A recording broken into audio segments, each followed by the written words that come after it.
I sat down with Democratic Congressman Keith Ellison, who has endorsed Bernie Sanders, and Howard Dean, former Democratic presidential candidate and Hillary Clinton surrogate. And I began by asking Dean whether the Clinton campaign was in good shape for the contest to come, or do they adjust their strategy after struggling to beat Sanders? I think she's doing fine. I think Bernie had a good night. Hillary had a better one, and that's what she needed to do. She did what she had to do, is to win, which is win Iowa. Look, what her stock in trade is that she's experienced. She's done this before. She's the person who's most prepared to be president across the entire field, not just the Democratic field. And that's what she needs to keep doing. So I wouldn't change a lot. Congressman, you've campaigned a bit with Bernie Sanders, and I think there was a question. I think last night a victory, an outright victory there, would have really shocked the political world. I think had he lost by 5 or 7 points, everyone would have said, well, that was nice, but that was fun while it lasted. Where is the Sanders campaign now after last night's result? Bernie is in this. He's excited. His base is excited. His campaign is excited. And this thing is within our grasp. We're now turning to New Hampshire. And I think the excitement is doing nothing but building. Let me ask you this.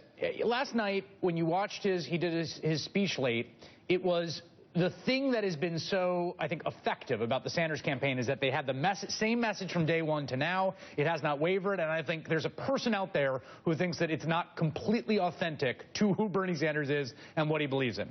That said, at a certain point, doesn't the message have to expand outwards a bit if he's going to go play deep into this race? Well, look, you know, the problems that are facing Americans are pretty persistent, Chris. I mean, look, you know, income inequality, stagnating pay, unaffordable college tuition. I mean, the trade deals that are offshoring and exporting our jobs. He's hitting on the very things in an authentic, engaging way that are affecting people every single day. Those things are not going to go away, and I think Bernie Sanders better continue to talk to those things, because there's a whole lot of people out there who have not heard that message all across this country, and they need to hear somebody who is speaking to their bread and butter stuff in an authentic, meaningful way. Howard, in terms of the sort of authenticity of that message, I mean, the Clinton campaign message has been a lot about her resume and experience, which you mentioned before. Does it not give you pause that led her to a tie, functionally a tie in Iowa? She won by 4 out of whatever 1,300 votes. And then if you look at the mood of the electorate on the other side, they couldn't care less about resume. I mean, the idea of going to the American people in this year, 2016, with a resume-based message for presidency, does that not worry you, given what we've seen so far? Well, her only message is not just about resume. She was the first person to, before anybody else got in the race, to say that she was sure that Citizens United was reversed by her appointments to the Supreme Court.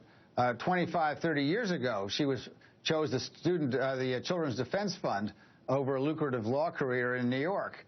So, I mean, she's been making these choices. She probably knows more about health care than anybody running for office. I mean, she's been great, particularly in encouraging girls to go beyond the boundaries that have been set by society. She's got a lot of reasons that progressive people would want to vote for her. So I don't see, I mean, I use the resume argument because that's what pulled me into her campaign. I wanted somebody who was incredibly competent, particularly in foreign policy. There are a lot of reasons to vote for Hillary Clinton besides the resume. Congressman, there was a moment last night, I think there's been a lot of, there has been a lot of overblown coverage of the vitriol online between supporters of the different camps, and I think most of that's been fairly trivial, honestly, having lived through and covered 2008, which if people want to see toxic exchanges in a primary, they should go revisit that. There was a moment, though, last night when the crowd booed Hillary Clinton when she appeared in that headquarters in Iowa, and I'm just curious your response to that. Well, my response is that we've been a high ground campaign. We got to stay a high ground campaign. Hillary Clinton is not the enemy. She happens to be a contestant in this race. She deserves respect. Howard Dean is right. She has an excellent resume and has served this country, and we should never forget that. But here's the thing, Chris. She declared herself to be a progressive. This is awesome news. I mean, I'm not saying she is not one. I'm saying that it's great that both candidates declare themselves to be progressives in this race and see themselves and self-identify that way. Anybody who's thinking about the progressive movement and the movement to really put American citizens first as opposed to the billionaires has got to be glad about that. Howard, what is your benchmark for New Hampshire as you look at this campaign? What is the goal here? The goal is to win, and if you don't win, you just do the best you can. So I don't play the expectations game. I know what that is.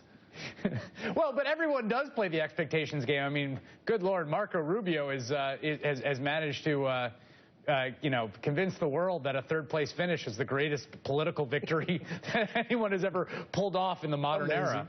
Well, there is a reason for that, and it is in some ways. There are two primaries going on in the Republican side. One is for the establishment vote, and the other is for the nomination.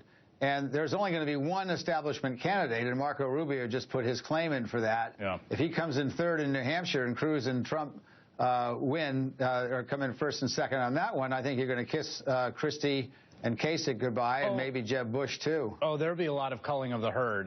The question now on the Democratic side, though, is with Congressman Ellison, with this fundraising capacity the Sanders campaign has, I mean, the plan is to go deep here, right?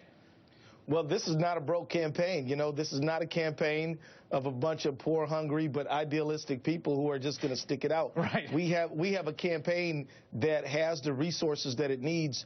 No super PAC money. Average donation around $27. Yeah. I mean, people are funding this campaign because they believe in it. They're hanging their hopes on it, and that's why I'm very convinced that we will go deep into this thing. And he's already changed the national dialogue, and I'm really excited about that. Congressman Keith Ellison and Howard Dean, thank you both, gentlemen, for your time. Thank you. Thank you.